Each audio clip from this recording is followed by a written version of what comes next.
Okay, so we all know the internet is a complete free-for-all and everybody has an opinion on what they think the stranger that they're watching should be doing more of or what they can benefit most from. Here's the bottom line. I receive quite a lot of feedback on what I should be doing and what I should spend more time on, based on the things that I put out there.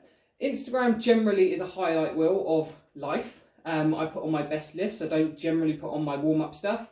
And I try and put quite a range of exercises. Somebody recently has asked me why I bounce bench. This has been spoken about a number of times. The reason why I bounce bench is because it is something that is quite common with discus throwers and throwers in general. I am not a power lifter, so that's the number one thing you need to bear in mind. I do not need to spend my time doing a strict bench. I don't need to do that, so I don't do that. What I do enjoy is doing bounce bench, and the reason is I can lift more weight, so it's good for my ego, and that shouldn't be put down, by the way. That's quite an honest thing. It's good to feel good about your lifting. Discus throw is about using your legs first, then upper body. Same with this bounce bench. I have a pad so I can protect my sternum and ribs as much as I possibly can. I'm also quite experienced in the timing of this. I go down, I use my hips to drive up, and then comes the upper body. If done correctly, it should be pretty risk-free. There's not many things that should be going wrong in this, especially if you've got a spot. I don't have a spot, but I've been doing it for years, as I said. So lower body first, then upper body, bang, bang, re-rack. In throwing, it is about lower body first, this stays back, then it is about the upper body strike. Most throws are like that. Javelin, discus, shot, this is all kind of lower body first, followed by an upper body strike. Same with bounce, bench. It is more reactive. There is a stretch at the bottom with your pecs, and generally the anterior chain, because it's all stretched at this point, and then I can strike.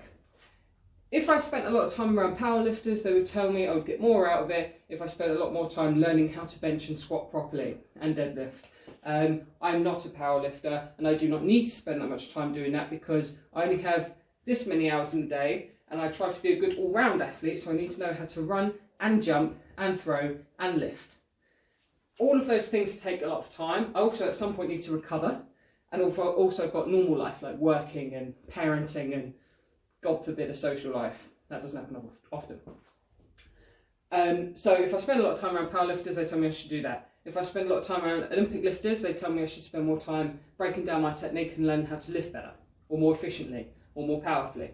If I spend time around runners, they'll give me a breakdown on how to run better, more efficiently, more safely.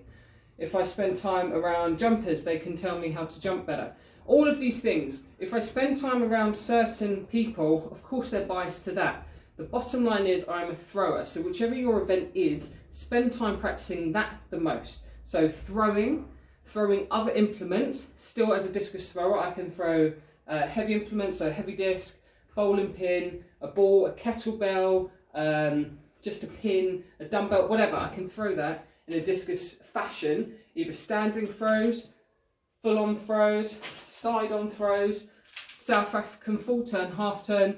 All of these things I can do as a thrower. I also need to know how to do forward throws or overhead throws with a medicine ball. Again, athletic movements relevant to my event. You cannot spend time perfecting every single thing because you lose sight on what is the important part, which is, for me, just throwing a discus far. Even the bodybuilders tell me I should get a pump. I'll feel more of it if I get a pump. I'm not a bodybuilder. I don't need to feel a pump. I need to get what I can get done efficiently, safely, and the thing that's going to positively affect my throw the best or the most, and that's what I need to focus on.